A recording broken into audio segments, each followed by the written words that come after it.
Part 17. If that's what she wants then gave it to her. Ang sabi ni Boss Gareth sa aming dalawa ni Kendrick. Sinabi namin dito ang laging pangungulit ni Tanya na sumama na lang sa bahay dahil nababagot daw ito. Ang dami naman kasing drama ni Tanya at ang dami pang request nito. Boss, baka mapahamak si Kenneth pag dadalhin namin si Tanya doon.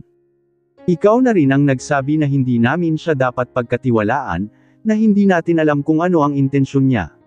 Na baka nagpapanggap lamang siya na hindi nakaalala. That we can't trust an enemy, tanggi ko agad sinabi ni Boss Gareth, sinabayan ko na rin ang pangatwiran. Hindi talaga pwedeng tumira ni Tanya sa kung saan kami nakatira. Isang buntong hininga ang pinakawalan ni Boss Gareth. I have something to tell both of you. Alam kong mahirap na gawin itong sasabihin ko dahil involved dito ang anak niyo pero para naman ito sa kaligtasan niya. Right now, we need to be even more careful. Remember what happened to Denver's son.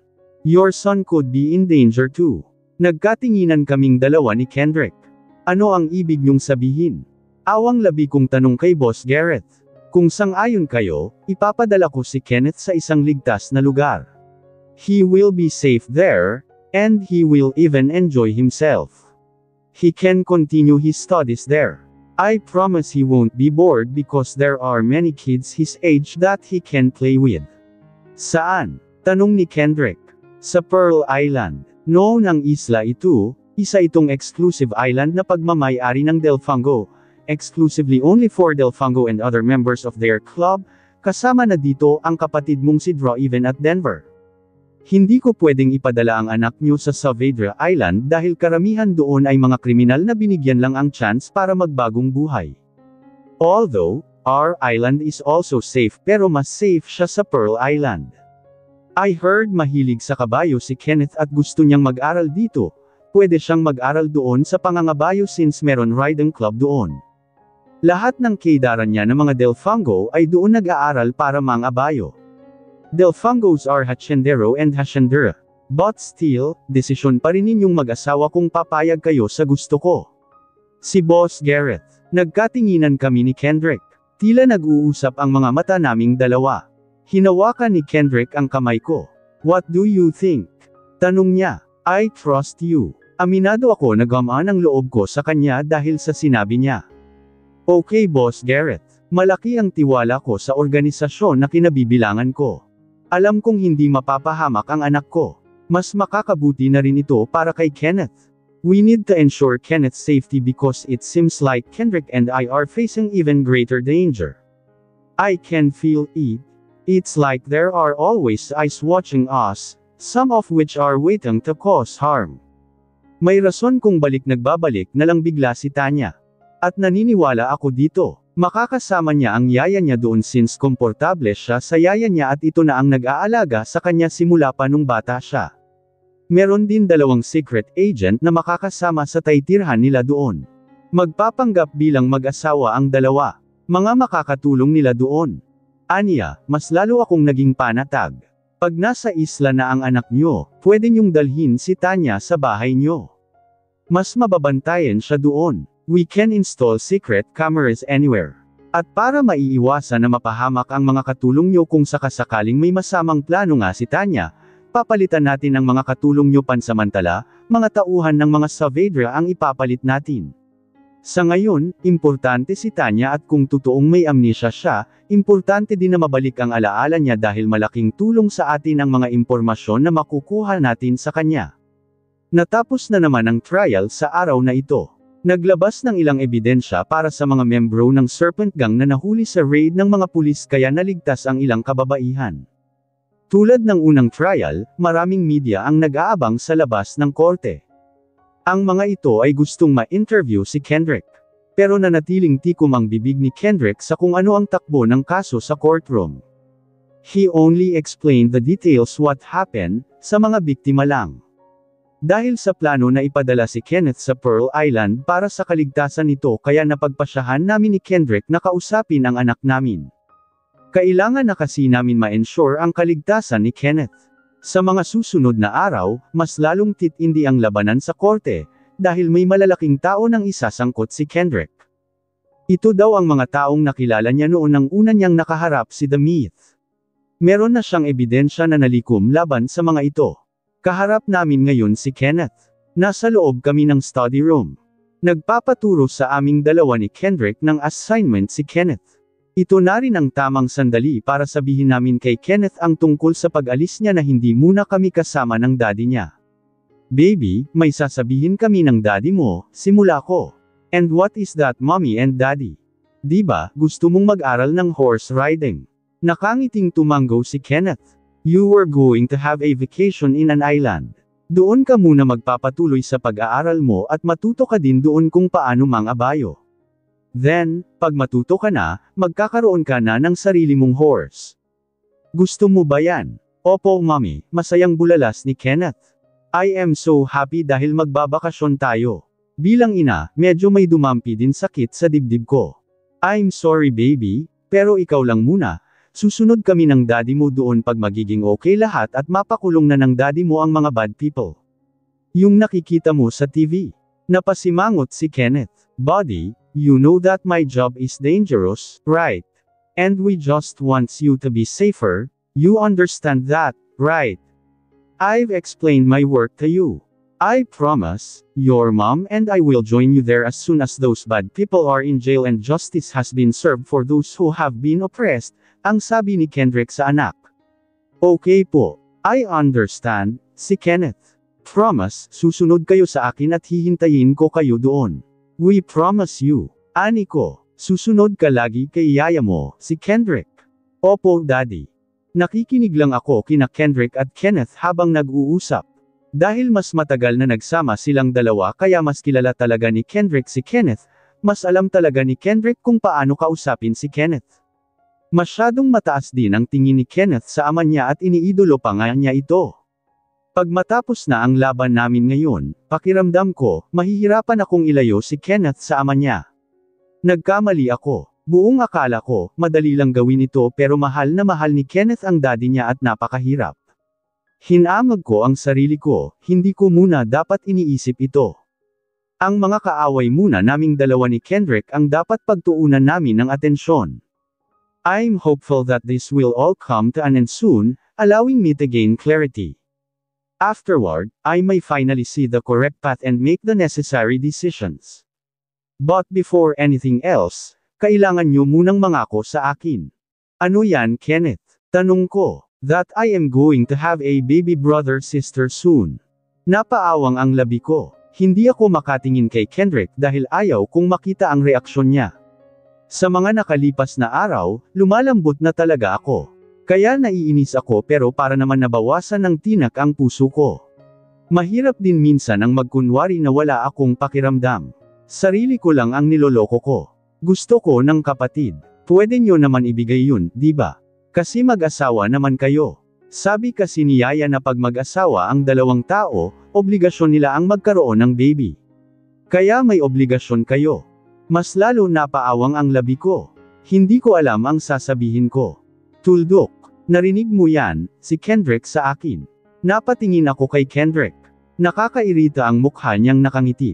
Sinaman ko siya ng tingin. Saka ko hinamag ang sarili ko. Kenneth son, hindi kasi kami ang magdesisyon yan. Ang baby ay regalo yan ng Panginoon. Kagustuhan ng Panginoon kung bibigyan kami ng daddy mo.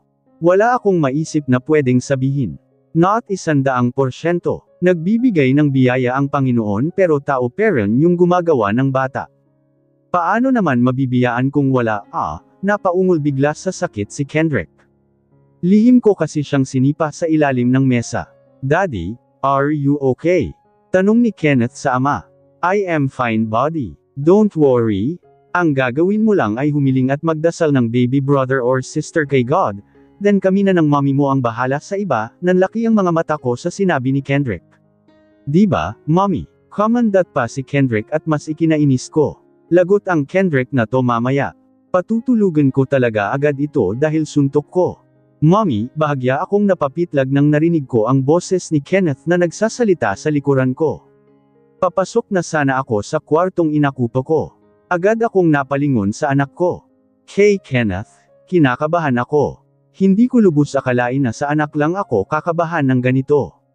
Buong akala ko natutulong na si Kenneth kaya lumabas na ako sa kwarto ni Kendrick bago pa maisipan ng lalaking iyon na gapangin ako.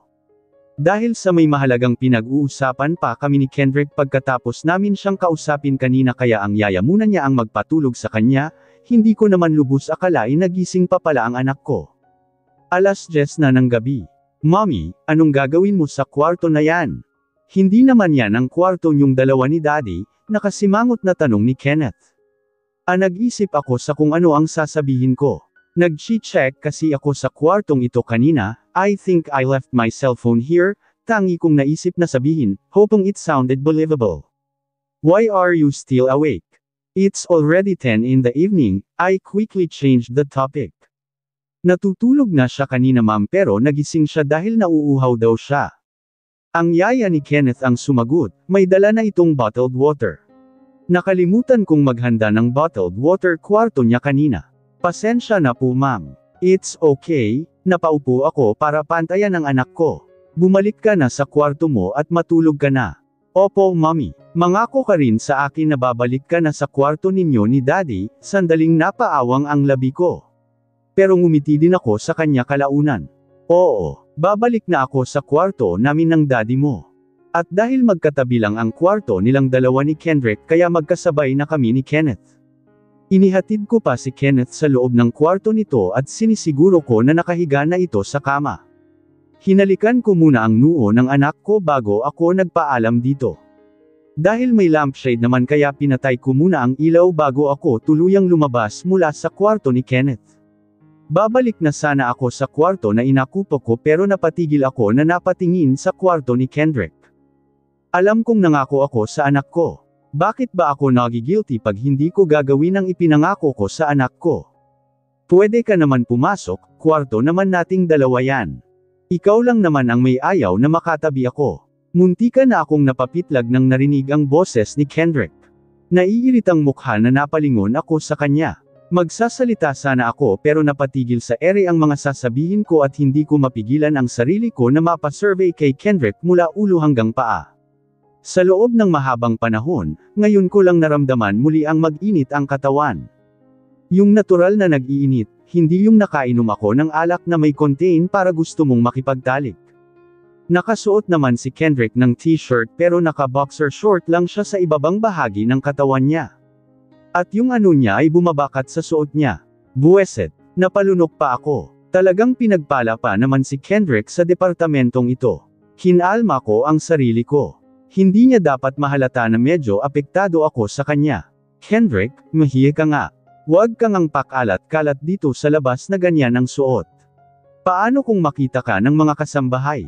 Pag-alit kong sabi, tulog na lahat, Zamera. Ikaw lang ang gising.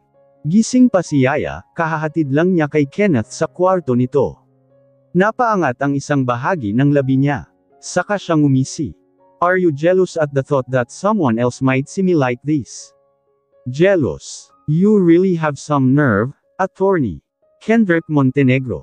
Dream on. What you're saying is impossible, tanggi ko agad sa inakusa humakbang siya palapit sa akin. Ewan ko pero para akong ipinako sa kinatatayuan ko. Tumigil rin siya ng ilang dangkal na lang ang agwat naming dalawa. Inilapit niya ang mukha niya sa akin. Nanlaki ang mga mata ko sa ginawa niya. Even if it seems impossible, I still cling to the hope that you're jealous, that I still hold a place in your heart, Zamera. I love you so deeply that I'm willing to kneel before you, pleading for your love, just to have it back. It's only you for me, Zamera. And no one else, I could never love anyone else. Aniya na nagdulot ng kakaibang damdamin sa akin. I calmed myself. After a while, I found myself waking up from this delusion. Even though I knew the reason why he hurt me back then, I was still afraid. It's so hard to trust my heart again when it's shattered, and he's the reason it's broken. So, I fought against giving in to what I felt in the moment. Good night Mr. Montenegro, paalam ko sa kanya at nilampasan ko siya. Hindi ko na binigyan ng halaga ang emosyon na nakikita ko sa mga mata niya. I know I hurt him a bit. Wow, ito ba ang bahay nyo? Ang ganda. Ang laki-laki ng bahay niyo parang palasyo, masayang bulalas ni Tanya. At tulad ng laging nangyayari, nakakapit na naman siya kay Kendrick. Kalalabas lang namin mula sa kotse. 2 araw na ngayon mula nang nakaalis si Kenneth, at naayos na rin namin itong mansyon na tulad san pinagplanuhan namin. Nasa likuran lang ako ni na Kendrick at Tanya at naiirita akong nakatingin kay Tanya. Kahit may amnesia na nga ito si Tanya, napakawalang hiya parent, ang landi pa rin, alam na nga nitong maya asawa si Kendrick, kapit na kapit pa rin. Well, hindi naman kami sigurado kung may amnesia nga itong si Tanya. Napatunayan na talaga si Tanya ang babaeng ito dahil sa fingerprints nito.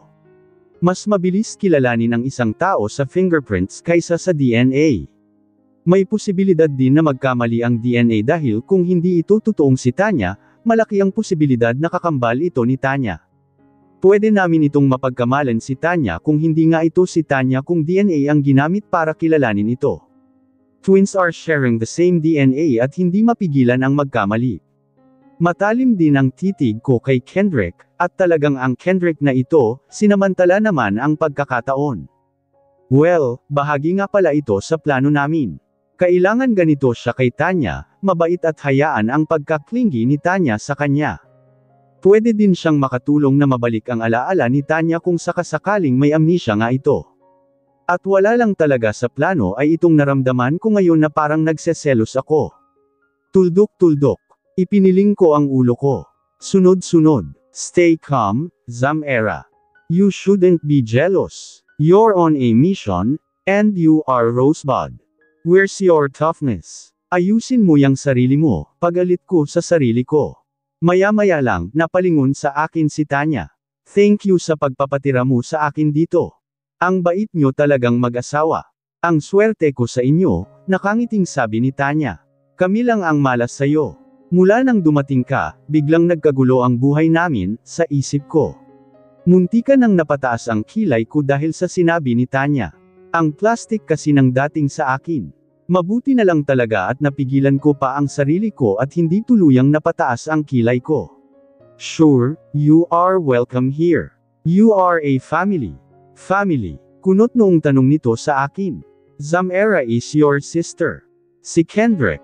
Really, masayang bulalas nito. At hindi ko napaghandaan ang susunod nitong gagawin, bigla itong yamakap sa akin. Naiirita ako. Wala akong naramdaman na lukso ng dugo. Kung totoo kong ang kapatid si Tanya, ang tigas na talaga ang puso ko para sa kanya. Ayaw ko din naman ipa-DNA test siya dahil ewan ko mas gusto kong marinig mismo sa labi ng ama ko ang katotohanan kung magkapatid nga ba kami ni Tanya. Magkapatid pala tayong dalawa. Kaya pala ang gaan ng loob ko sa'yo. Tulong-luhang sabi nito pagkatapos akong yakapin. Oo, magkapatid tayo. Ramdam na ramdam ko nga yung gaan ng loob mo sa akin. Grabe, pabalang kong sabi, hindi ko napigil ang sarili ko. Anong magaan ang loob? Mukha nga ayaw akong makita nito. Kung totoong may amnesia ito, dala pa rin nito ang ugali nito kahit pa sa pagkawala ang alaala nito. Well, ang isip lang pala nito ang nagkaproblema, hindi naman nagbabago ang pagkatao nito. Agad na pumasok si Kendrick sa kwarto ni Tanya nang narinig niyang sumigaw ito. Galing siya sa baba, at napadaan lang siya dito.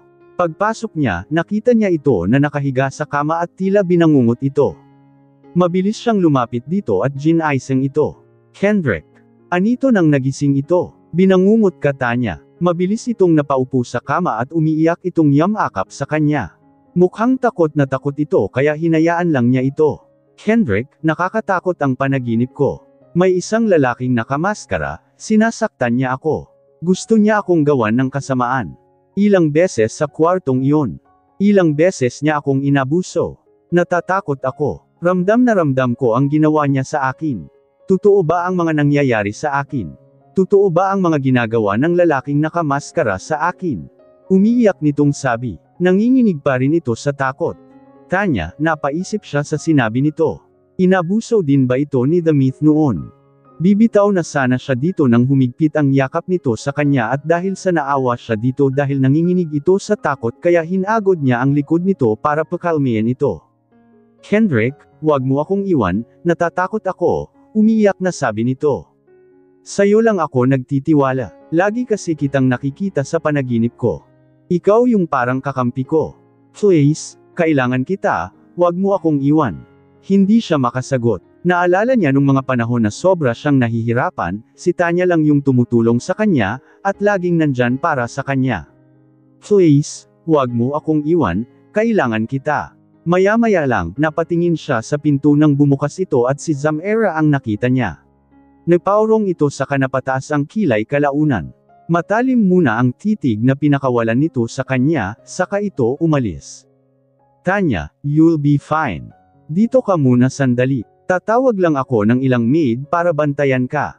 Aniya kay Tanya, bumitaw siya mula dito. Pero Kendrick, natatakot ako. Hindi ko sila kilala, maniwala ka Tanya. You'll be fine. Babantayan kanila ng maayos, tumayo siya. Ang mabuti pa mahiga ka muli. Maya-maya lang, may makakasama ka na dito. Bukas, dadalhin ka namin ni Zamera sa doktor para masuri ka muli at nang mabigyan ka ng gamot para maging maayos ang pagtulog mo at hindi ka madalas magkaroon ng bangungot. Halata sa mukha nito na ayaw magpaiwan sa kanya pero hindi na ito nagsasalita. Nang nakahiga ito muli, agad itong tumalikod sa kanya na parang naiinis ito sa kanya. Pero mas mahalaga sa kanya na sundan si Zamera. Ngayon lang niya napagtanto na nagseselos ito, kailangan niya itong komprontahin. Hintayin mo lang sila dito Tanya, aniya saka siya humakbang palabas.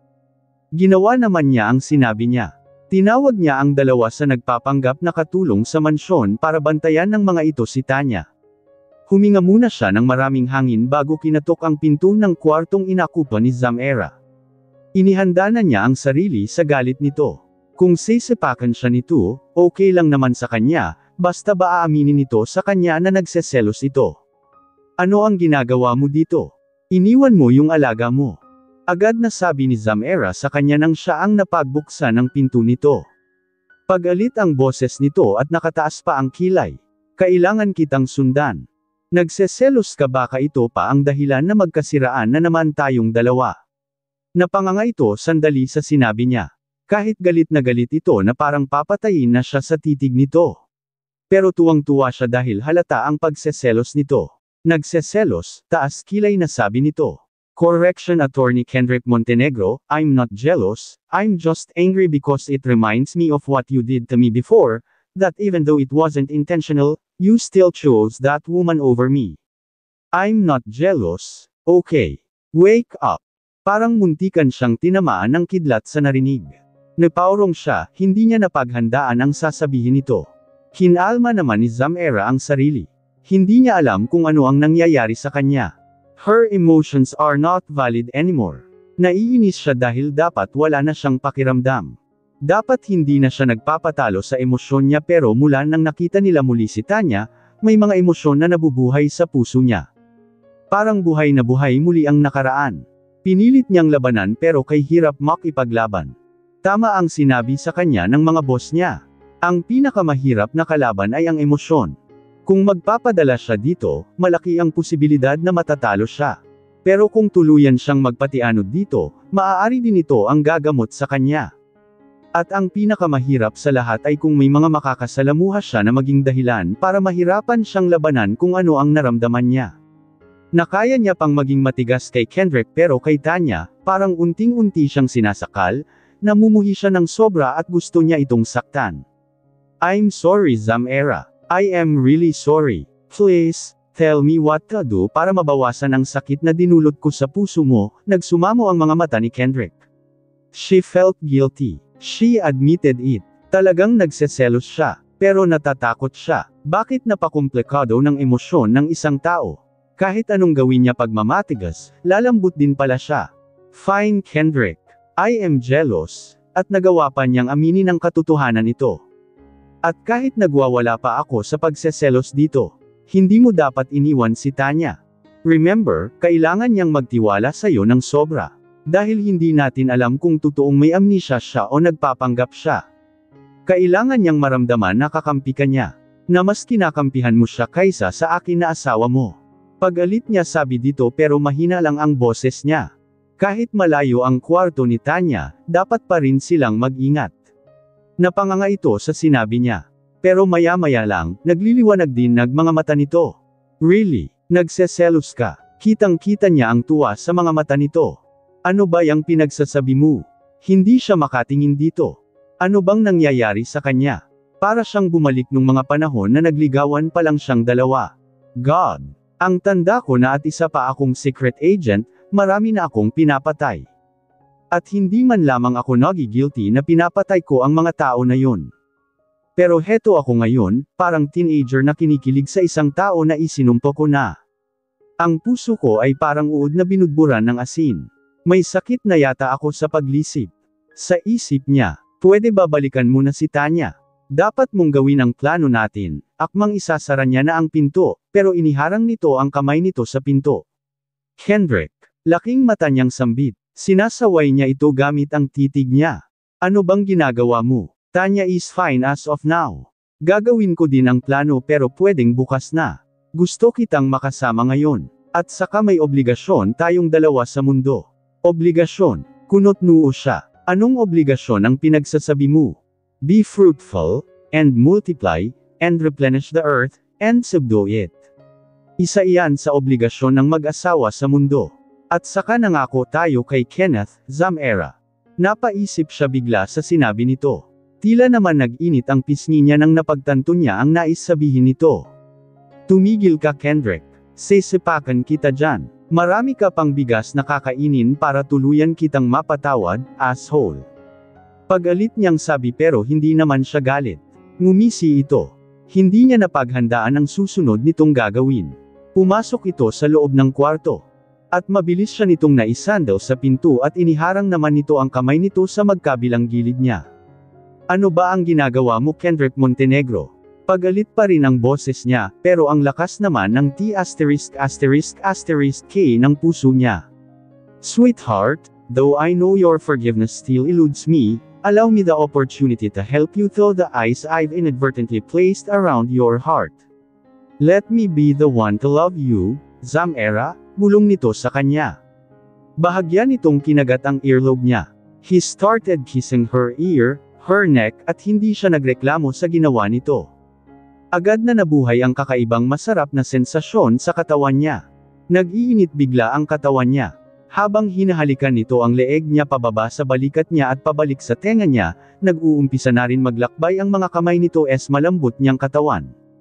She feels his hand on her breast and the other on her ass. Nakakabaliw ang sensasyon na naramdaman niya sa sandaling ito. Don't try to stop me, please Zamera. Do you want me to? Do you? She nodded, realizing she had no choice left. The ocean of desire had completely engulfed her, its powerful currents pulling her under.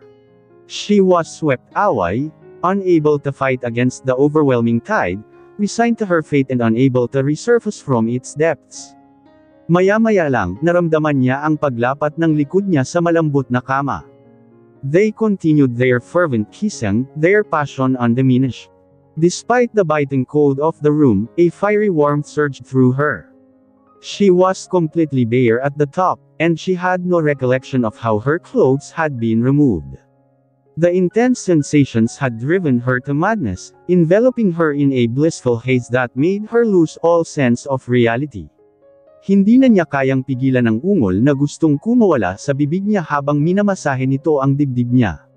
I love you, Zamera. I love you very much, sweetie. Ito ang madalas na endearment nito sa kanya kaya mas lalo siyang nawala sa tamang huwesyo nang naalala niya ang minahal niya na si Kendrick. Tanya, pakibalik naman itong baso ko sa kusina. Ani ko kay Tanya, ang tinutukoy ko ay ang basong ginamit ko nang uminom ako ng tubig. Sinadya ko talagang dalhin ito dito sa may pisyo kung saan siya nakaupo at nagbabasa ng pocketbook. Umupo ako sa couch na nasa harapan niya. Inilagay ko naman ang baso sa ibabaw ng mesa. Ano? At bakit ako? Kunot noo niyang tanong sa akin. Dahil sabi mo okay lang sa'yo na maging katulong namin pagpapayag ako na dito ka titira. Pero sabi ni Kendrick na, dear, may nakapagsabi na ba sa'yo na sa pamamahay na ito, ako ang nasusunod? Panindigan mo naman ang ipinangako mo sa akin nung nakikiusap ka sa akin na pumayag para lang isama ka dito. Hindi na siya nagsasalita. Ibinaba naman niya ang hawak niyang pocketbook at kinuha niya ang basong nasa ibabaw ng mesa. At humakbang siya papasok sa bahay. Nakangiti ako habang sinusundan siya ng tingin, halatang naiinis siya sa ginawa ko pero kailangan niyang itago ang galit niya. Nakakatuwa pala ito, para na rin akong nakaganti sa ginawa niya sa akin noon. Kailangan ko siyang inisin hanggang sa hindi na niya makayanan at paputok na siya sa inis. Lahat ay pwedeng mangyari pag galit na ang isang tao. We can uncover the truth if she really has an amnesia. Maya-maya lang, tumayo ako para sundan siya. Nagsalita din ako nang nasa loob na kami ng dining at inilagay na niya ang baso sa may sink. Napangiti ako dahil ang daming hagasin. Saan na ba ang mga katulong dito? Bakit ang daming hagasin dito? Tila frustrated kong sabi. Napaharap siya sa akin. Pupunta ka pala dito sa kusina, bakit ako pa ang inutusan mo? Tanong nito, tila matapang pa. Hindi ko naisip kanina na pupunta pala ako dito, nakangisi ako sa kanya na parang iniinis siya. Hindi nakatakas sa akin ang paglitay ng matinding iritasyon sa mga mata niya. Hindi na siya nagsasalita. Aalis na sana siya ng, Tanya, pwede mo bang hugasan ang mga hagasin, ang dami na kasi. Okay lang naman, di ba? Ano, di ba, sabi mo inalila ka ng tito at tita mo. So, I assume na sanay ka sa mga gawaing bahay, at dahil inalila ako, gusto mo din ako gawing alila. Halata ang iritasyon sa boses nito. Hindi ka naman inalila kung nakikiusap lang ako sa'yo na hugasan itong mga hagasin. Bakit ka ba ganyan sa akin? Akala ko magkapatid tayong dalawa. Bakit pakiramdam ko pinapahirapan mo ako? Reklamo niya, puno ng pagdaramdam ang boses niya. Ikaw lang ang makakasagot sa tanong na yan, inilapit ko ang mukha ko sa mukha niya. Magkapatid ba tayo, Tanya? Inilayo ko din agad ang mukha ko sa kanya. Nanlaki ang mga mata niya sa ginawa ko at awang labi siya hanggang ngayon. Ewan ko. Ikaw lang ang makakasagot yan. May amnesia ako, di ba? Si Tanya, ewan. Ikaw lang ang makapagsabi kung may amnesia ka ba talaga. May amnesia ako at hindi ako nagsisinunggaling sa'yo. Napataas ang kilay ko sa sinabi niya. Tumitig ako sa kanya. Yung klase ng titig na tagos hanggang sa kaluluwa niya. Hindi siguro niya kayang salubungin ang madiin na titig ko sa kanya kaya tumalikod siya at hinarap ang mga hagasin. Nagsimula na siyang maghugas. Todo Simon got siya. Napangiti ako habang nakatingin sa kanya. Sweetheart, may pupo array. Kapapasok lang ni Kendrick dito at naputol ang iba niyang sasabihin nang biglang napasigaw si Tanya sa sobrang sakit. Tanya, anong nangyari sa'yo? Agad na tanong ni Kendrick sa pagkaalalang tinig. I'm sorry. Hindi ko napansin ang kutsilyo, natusok ang daliri ko. Pasensya na talaga, gagawin ko na ng maayos ang trabaho ko. Si Tanya sa nakakaawa na tinig. Lihim na napataas ang kilay ko. Wala na akong inilagay na kutsilyo sa hagasin kanina. Bakit ngayon meron na? Siya nga si Tanya, ang galing pa rin niyang magkunwari. If she really has an amnesia, she didn't change at all. Pero hinayaan ko na lang siya. Hindi na ako nagsasalita. Bakit ikaw ang gumagawa dyan? Hindi ka katulong dito. Si Kendrick, lumapit pa kay Tanya. Gusto ko lang makatulong, naboboard na kasi ako dito. At talagang walang hiya ang Tanya na ito, hindi na nahiya sa akin. Inutusan ko talaga siya, ani ko. Talagang plano ko nang hugasan ang mga ito bago mo pa ako inutusan, ate. Ate, aba, ang kapal ng mukha. Mukha ba akong mas matanda kaysa sa kanya? Tanya, magkasing edad kayo ng asawa ko. Mas matanda ka kaysa sa akin. Ani ko at idiniin ko ang salitang asawa. Mukhang plano kasing landiin nitong si Tanya si Kendrick. Well, bahagi sa plano namin ang makipaglandian ng kunti si Kendrick. Kunti lang at wag lang magkamaling samobra itong si Kendrick, puputulan ko talaga ito ng kaligayahan. At sa katignan mo nga yang hitsura mo, halatang mas matan, zamera saway ni Kendrick sa akin. Lihim ko siyang tinaasan ng kilay. Lihim na nag-uusap ang mga mata naming dalawa saka siya bumaling kay Tanya na parang umiiyak na dahil sa natusok lang ang kamay niya sa tip ng kutsilyo. Kung alam lang niya kung gaano kasarap isaksak ang kutsilyo sa dibdib niya. Next time, wag ka nang gumawa ng mga gawain bahay, hindi ka naman katulong dito, si Kendrick, at inalalayan pa si Tanya para makaupo. Ipinaghila pa ito ni Kendrick ng upuan. Talaga naman dumudugo ang daliri niya. Sinasadya siguro niyang sugatan iyan. Mas lalo tuloy akong naniwala na wala talaga siyang amnesia. Hindi pa rin kasi nagbabago ang ugali niya. Ang hilig pa rin niyang magdedrama. Hindi naman valid ang pag-iiyak mo, Tanya. Hindi mo naman ikakamatay yan, malayo yan sa bituka. Hindi ko napigilan sambit. Masakit eh. Ani nito. Kendrick, I'm sorry kung naabala ka pero talagang masakit ang sugat ko. Ito ba ang galing sa pag-aabuso? Na inaapi? Masyado naman yatang oo na parang isang prinsesa na biglang naghirap. Sagad na ang pagiging maarte nito. Okay, kukunin ko lang ang first aid kit. Ilang minuto, dumating na si Kendrick dala ang first aid kit. Ako na ang nagpresento na gamutin ang hindi halos halata na sugat ng marteng si Tanya. Maya-maya lang, napasigaw ito sa sakit ng diretso kung ibinuhos ang alkohol sa sugat nito. Nasa sagad na ako sa kartihan ni Tanya. Ang sarap na talaga niyang sapakin. Bakit ba kailangan kong pakisamahan ito ng mabuti? Pwede ko naman itong bugbugin para mapaamin ko lang ito. Lang araw ang nakakalipas, patuloy pa rin ang drama namin ni Kendrick. Medyo naiinis na ako dahil wala man lamang kaming nakita na konkretong ebidensya na talagang ang nagpapanggap lang si Tanya na may amnesia. Maliban sa madalas na pagdadrama nito lalo na pag nandyan si Kendrick, wala talagang sign para mahuli namin ito nang sa pagpapanggap nito. May mga pagkakataon na parang nag-aaway na kami ni Kendrick sa harapan nito, madalas kasi itong ipagtanggol ni Kendrick laban sa akin. Hindi naman ako nagtatampo o nagagalit kay Kendrick kasi bahagi ito ng usapan namin. Mas mabuti nang inakala ni Tanya na nagkasiraan kami ni Kendrick. At halata naman na tuwang-tuwa ito sa tuwing ipagtatanggol ito ni Kendrick laban sa akin. Ang misyon ba sa pagbabalik nito ay ang sirain kaming dalawa ni Kendrick. Ang babaw naman ng misyon nito. Wala pa man masyadong hinala sa mga ikanikilos niya. Para lang naman normal siyang kumikilos sa loob ng bahay niyo. Ani ni Boss Grayson habang nire-review ang mga hidden camera sa loob ng mansyon. Hindi din naman siya masyadong lumalabas ng kwarto niya. Nabobored na ako to find out the truth, hindi ko napigilan sambit. Maghintay ka muna sandali. Kung totoong may hidden agenda nga si Tanya, gagawa din siya ng paraan para magawa iyon. Si Boss Gunner, hindi na ito masyadong active sa Saavedra Empire mula nang nag-asawa na ito. Gusto na rin ni Boss Dylan na iwas-iwasan nito ang panganib dahil mahal ng mag-asawang Dylan at Vienna ang asawa nito. Bakit naman hindi? Ilang taon din nilang inaalagaan at inakalang anak ang asawa ngayon ni Boss Gunner. You are a neurologist, meron bang paraan para malaman kung totoong may amnesia ang isang tao? Tanong ni Kendrick kay Boss Gunner. Meron naman. Hindi madali ang proseso. At sa case ni Tanya, I don't think papayag siya para mag-undergo sa mga process na ito. Baka maghinala na siya pagpipilitin niyo siya na gawin ang mga ito. Paano? Si Boss Grayson. To determine if a person truly has amnesia, a comprehensive evaluation is essential. This involves taking a detailed medical history, conducting cognitive and memory tests, and performing brain imaging studies such as MRI or CT scans.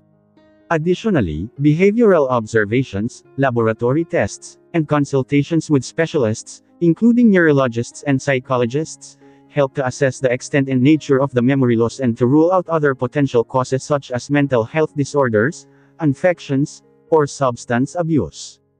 Mukhang nakaka-nosebleed nga ang sinabi ni Boss Gunner. Hindi nga madali. Mas madali kung pa-imple na lang natin babantayan ang kinikilos niya. Si Boss Grayson, but you can bring the person with amnesia to the places na madalas niyang puntahan noon. Yung mga pamilyar na lugar sa kanila. They will experience moments of confusion or frustration if they recognize the place but struggle to recall specific memories associated with it. Kung totoo ngang may amnesia si Tanya, ito ang mararamdaman niya. But hindi din 100% sure para masabi natin kung totoo ngang may amnesia ang isang tao dahil sa magiging reaksyon niya dito. But it can help a little. Makakatulong din ito sa kanya para maibalik ang alaala niya kung totoong may amnesia nga siya.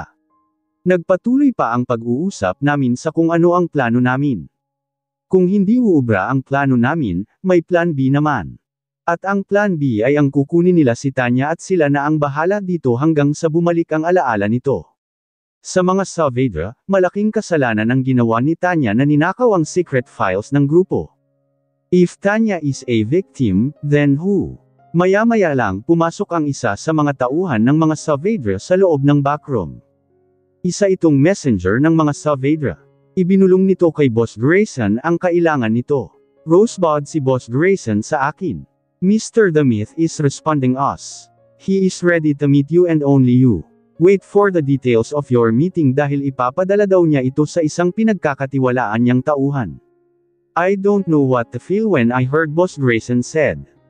I will be meeting the Myth. I will be meeting my father. Matataas na bakod ang nakapaligid sa buong lugar kaya hindi talaga halos kita kung ano ang nasa loob. Isang mansyon ang nasa loob ng mataas na bakod at napapalibutan ito ng mga armadong tao. Naramdaman ko ang paghawak ni Kendrick sa kamay ko. Imbes ako lang ang gustong makaharap ni The Myth pero nagpumilit si Kendrick na sumama sa akin. Muntikan na nga siyang mabaril kanina sa may gate dahil nagpumilit siyang pumasok sa loob. Nagmatigas din ako kay The Myth, masyado naman akong dehado kung sakasakali may masamang plano sila sa akin, ang dami nila at mag-isa lang ako. Pumayag naman ito na isama ko ang asawa ko. Pero hindi naman talaga ako nag-iisa, may mga kasamahan akong nagtatago lang sa kung saan para bantayan ako, kung sakasakaling mapahamak ako sa paghaharap naming dalawa ni The Myth. May sumalubong sa aming dalawa ni Kendrick na isang babae. Naka-black suit ito at naka-black pants na para nagtatrabaho ito sa opisina pero astig naman ito tignan dahil sa mataas na takong ng black close sandals nito. Naka-high ponytail din ang straight, sobrang itim na mataas na buhok nito, at may suot ito na black shade.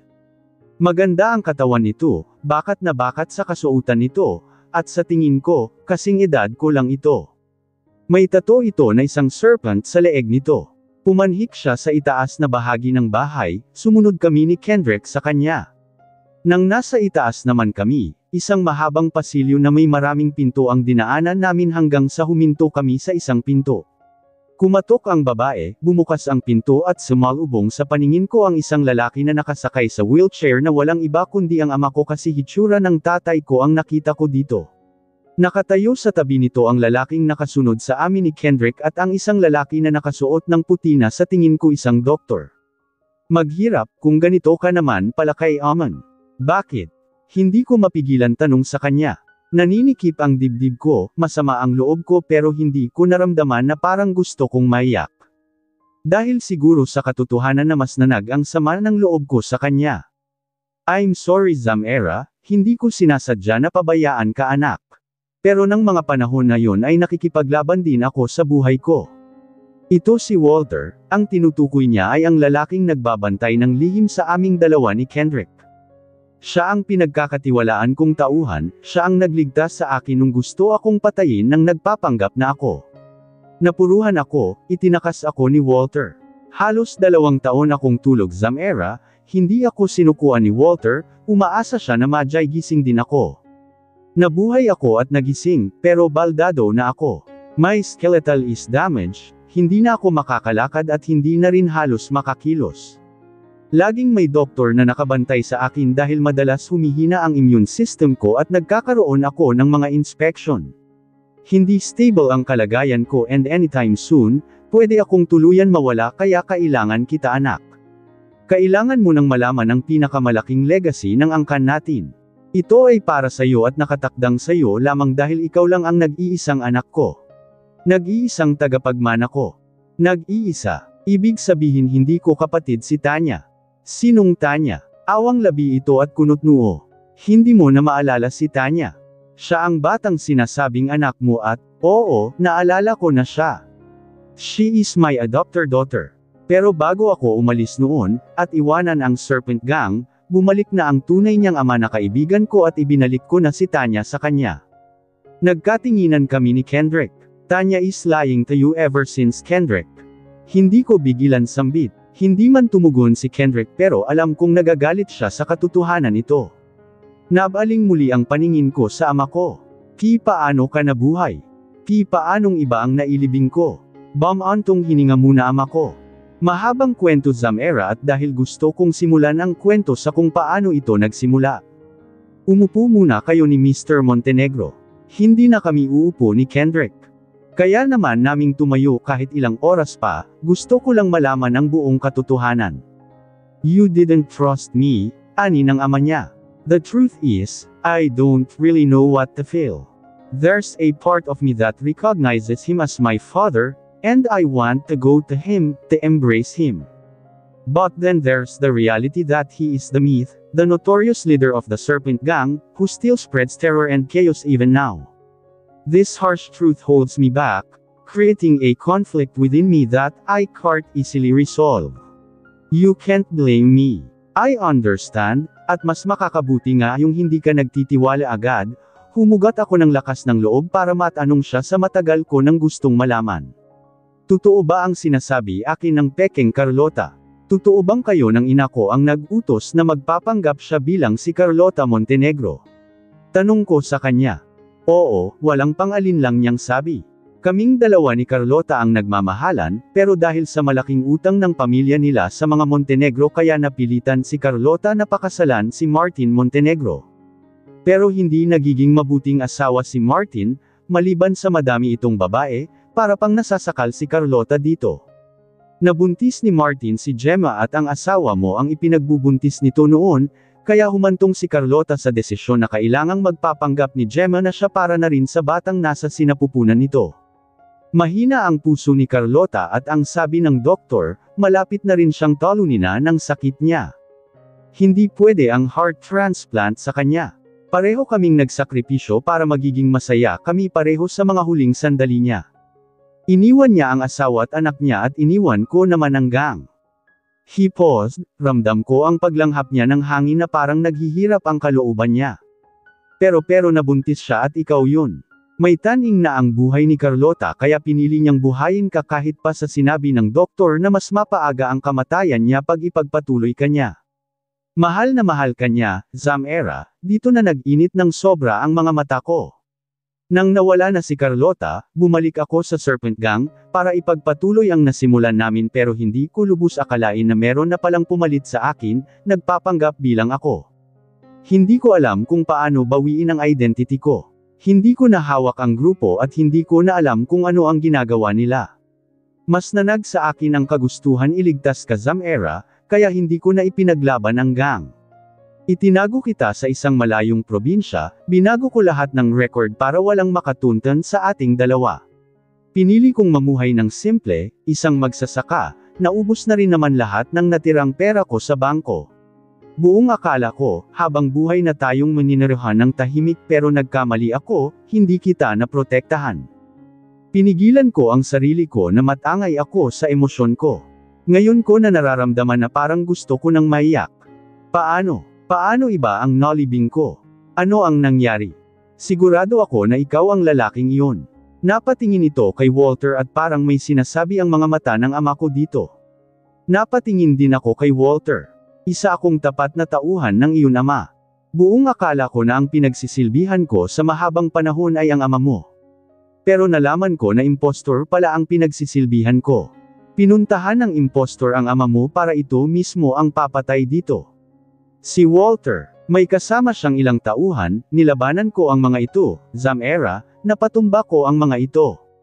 Pero ayaw nang nagpapanggap na ako na mabuhay pa ako, tumakbo ako papasok sa kagubatan, sinundan niya ako, naglaban kaming dalawa. Dahil sa sugatan na ako kaya natalo ako, si tatay. Naabutan ko sila, nagawa kong talunin na nagpapanggap bilang ama mo. Halos walang buhay ang ama pero humihinga pa siya kaya dinala ko siya. Ang inakala mong ama na inilibing mo ay ang impostor na nagpapanggap na siya.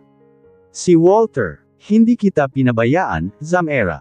Hindi ko sinasadya na wala ako nung mga panahon na kailangan mo ako. Kung alam ko lang ang mga nangyayari sa'yo, kung hindi lang ako lumalaban ng mga panahon na yun sa buhay ko, hindi ka mapapahamak. Hindi mo sana maranasan ang mga naranasan mo ng panahon na iyon, namumula na ang mga mata ng ama ko. Ramdam ko na ang panunubog ng mga mata ko. Ngayon ko lang mas maramdaman ang matinding sakit. Pero pinigilan ko ang tuluyang maiyak. Naguguluhan ako, napatingin ako kay Kendrick nang bigla siyang nagsalita. Kung namatay na ang impostor na The Myth at kung siya ang nailibing ni Zamera. Then, sino-sino ang The Myth na nakakaharap ko nung ikinulong nila ako? Sino yun? Kunot noo si Kendrick. Matagal na siyang dapat patay ng mga panahon na yun kung nailibing nga siya ni Zamera. Anong ibig mong sabihin? Kunot-noo din si tatay. May iba pang nagpapanggap bilang ako. Dalawa sila. Kunot-noo siyang napatingin kay Kendrick. Pero maya-maya lang, ibinaling niya muli ang paningin sa ama niya. Ilan ba ang nagpapanggap bilang The Myth? Madami ba sila? I don't know, si Kendrick. Pero nakakaharap ko pa rin si The Myth, kahit nailibing na ang sinasabi mong impostor. Napatingin ang ama niya kay Walter. Tila nagtatanong ang mga mata nito. Isa lang ang kilala kong The Myth, isa lang ang kilala kong nagpapanggap bilang The Myth dahil isa lang ang pinagsisilbuhan ko. Ang sagot ni Walter. Isang buntong hininga ang narinig niya sa ama niya. I can't answer your question Mr. Montenegro, pero aalamin ko yan. Aalamin ko kung may iba pang nagpapanggap bilang ako. Bumantong hininga na naman ito. Nakakalungkot isipin na masyado nang marumi ang tunay kong pangalan na Ernesto Rivera, dahil sa kung sino-sino na lang ang gumagamit sa identity ko. Nakakalungkot isipin na ang Serpent Gang ay ngayon nababalot na ng kasamaan. Na pag maririnig ng mga tao ang pangalan ng gang, kinatatakutan ito, dahil sagad sa kasamaan ang gang na ito. Nakakalungkot isipin, mabanaag ang lungkot sa tinig ng ama niya, at nasaktan din naman siya para dito. Kung totoong wala ka ng pera, bakit ang yaman-yaman mo ngayon? Kanino ka kumukuha ng pera? Aminado ako na sa illegal na paraan kaya ako yumaman ng ganito muli. I was investing in a black market. Hanggang sa naging bilyones na ang kinikita ko. I need money. Kailangan may maraming pera ako, para mabawi ko lahat ng inagaw sa atin mula sa kung sino man ang gumagawa nito sa atin, Zamera. Babawiin ko ang gang na pinaghirapan kong itatag pati na ang identity ko. Tumitig siya sa kanya. Naging tahimik ito pero ang mga mata nito ay nagsumamo sa kanya. Kailangan kita anak. Kailangan kita Zamera. Ano? Laking mata niyang sambit. Mahina na ako. Hindi ko na kayo. Kailangan ng mga tapat na tauhan ko ang isang leader. Tulungan mo akong bawiin ang Serpent Gang mula sa nang aangkin nito at nang matapos na ang kasaaman na ginagawa nila. Tulungan mo akong mabawi ang mga tauhan ko. Ang gang na ito ay matagal nang pinaghahandaan ng angkan natin. At ako ang bumuo sa mga pangarap nila. Para sa iyo ito, Zamera. Bahagi ka ng Serpent Gang. No. Umiling siya. Anak mo nga siguro ako pero hindi ako bahagi ng Serpent Gang. Sinira ng itinatag mong gang ang buhay ko at hindi ko kayang tanggapin ang sinabi mo na bahagi ako sa kanila. Hindi ko kayang pamunuan ang itinatag mong organisasyon para sa mga masasamang gawain na tulad ng drug and human trafficking. Pasensya na tay, isang organisasyon lang ang pinagsisilbihan ko at yun ay ang Saavedra Empire. Madiin niyang sabi sa ama. Puno ng determinasyon ang tinig niya. Hindi mo naintindihan, Zamera. Ikaw na lang ang natitirang kamag-anak ko. Ang pagiging Rivera mo, ang nag-iisang tagapagmana ko, ay pwedeng maging daan para maibalik ko ang dating pagkakaisa sa grupo. At saka Zamera, hindi ko itinatag ang gang na ito para sa kasamaan. Ang nagpapanggap na ako ang Zamera sa ang pangalan ng Serpent Gang at ang plano ko dito. Isang buntong hininga na naman ang pinakawalan nito. Pag-isipan mo ito Zamera. Kailangan kita anak, nakikiusap ang titig nito sa kanya. Ewan niya. Naguguluhan siya. Hindi niya alam kung dapat ba niya itong pagbigyan. Para sa kanay dapat nang masugpo ang Serpent Gang at tulyan na itong patahimikin para hindi na ito makagawa pa ng kasamaan. Maya-maya lang, kumakbang si Elter, lumapit ito sa kanya at inebota nito ang isang USB. Ano ito? Almost everything you want to know about the Serpent Gang is in the USB. Umaasa ako na tutulungan mo ako anak. Magtulo hindi nito natuloy ang ibang sasabihin ng biglang nabasag ang glass window. Kasanood nito ay ang pagkahandusay sa sahig ng isa nitong tauhan. May Ariel dito na isang sniper. Yumuko kayo, take cover, agad na sabi ni Walter, sunod-sunod ang pagkabasag ng bintana. Mabilis na hinayla ni Walter ang wheelchair ang ama niya papunta sa isang sulok para hindi ito matamaan. Napadapa na rin silang dalawa ni Kendrick. They crawl habang tila nakashield naman sa kanya ang katawan nito.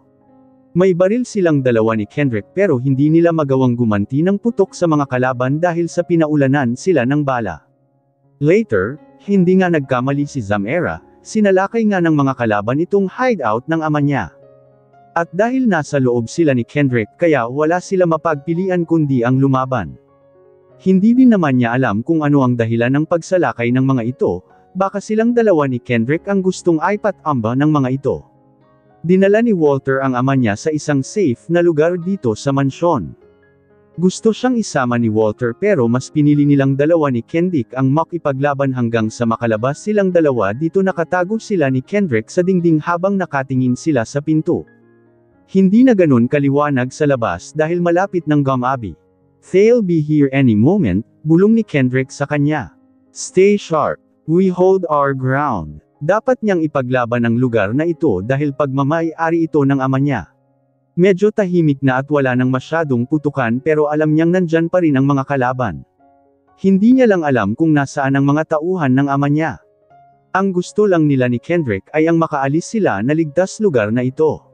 Suddenly, the silence is shattered by the sound of footsteps and low whispers outside. The enemy has arrived. Nagkatinginan sila ni Kendrick.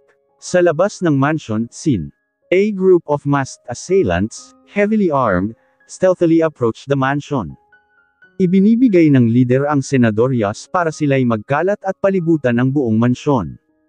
Parang anino ang kanilang galaw. Back to Zamera and Kendrick, parehong pinatili nilang dalawa ni Kendrick ang posisyon nila. Pero maya-maya lang, lumapit si Kendrick sa malaking bintana, sumilip ito sa labas, hinawi nito ng bahagya ang nakatikip na kurtina. Sumenyas ito sa kanya na nagkalat ang mga kalaban nila sa labas. It's showtime. Si Kendrick, the first attacker, attempts to break down the front door. Kendrick shoots a warning shot through the door, making the attacker pull back. The element of surprise is lost, and the enemy starts their attack. Pumunta sila sa likod. Doon sila dumaan, ani niya. Mabilis siyang pumunta sa kusina sa likurang pasukan. Hinanda niya ang sarili, hinihintay na bumukas ang pinto. Nang bumukas ito, isang kalaban ang agad na sumugod sa kanya kaya nabitawan niya ang hawak na baril. May hawak itong kutsilyo at plano siya nitong saksakin. Umiwas siya sa bawat nito atake, sinipa niya ang kamay nito na may hawak na kutsilyo. Nang nahulog ang kutsilyo, dumulas siya at dumaan sa ilalim nito. Sa kanya kinuha ang kutsilyo at agad niya itong sinaksak sa leeg nito kasabay ng mabilis niyang pagtayo. Agad itong bumagsak dahil sa pagkakabaon ng kutsilyo sa leeg nito. Si Kendrick naman ay sabay na kinalaban ang dalawang kalaban sa pasilyo papunta sa dining. Naubusan na siya ng bala kaya nilabanan niya ang mga ito na gamit lamang ang pisikal niyang kakayahan sa pakikipaglaban. Suntok at sipa ang ginawa niya sa mga ito. Napatumba niya ang isa, pinulot niya ang baril nito na nahulog, at binaril niya ang isa niyang kalaban, natumba ito. May dalawa pang kalaban na patakbong lumapit sa kanya, agad niyang binaril ang mga ito, at natumba na ang mga ito bago pa nakalapit ang mga ito sa kanya. On the other hand, frustrated naman ang leader ng grupong sumugod, dahil sa mabilis lang napatumba ang mga pinadala niya sa loob ng mansyon, kaya inutusan pa niya ang mas maraming tauhan na sumugod ang tuluyang pasukin ang loob ng mansyon. Parehong patuloy sa pakikipaglaban sina Zamera at Kendrick. Gamit ni Zamera ang isa kutsilyo sa pakikipaglaban. This is her best weapon, magaling siyang gumamit nito. Zamera moves gracefully, like a dancer, with her blades flashing as she defeats one enemy after another in the fancy living room. Her moves are accurate and deadly. Kendrick gives her cover from the grand staircase, his aim perfect, each shot hitting its target. Later, a sudden explosion rocks the mansion. The enemy has set charges on the outer walls. Debris flies everywhere, and the mansion starts to collapse. Zamera and Kendrick are thrown off their feet.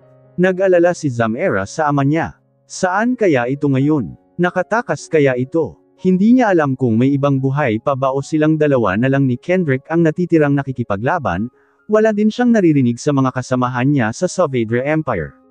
At hindi niya lubos akalain na parang babagsak na ang malaking mansyon na ito. Zamera. Sigaw ni Kendrick nang nakita niyang may nahulog na chandelier sa bungad ni Zamera.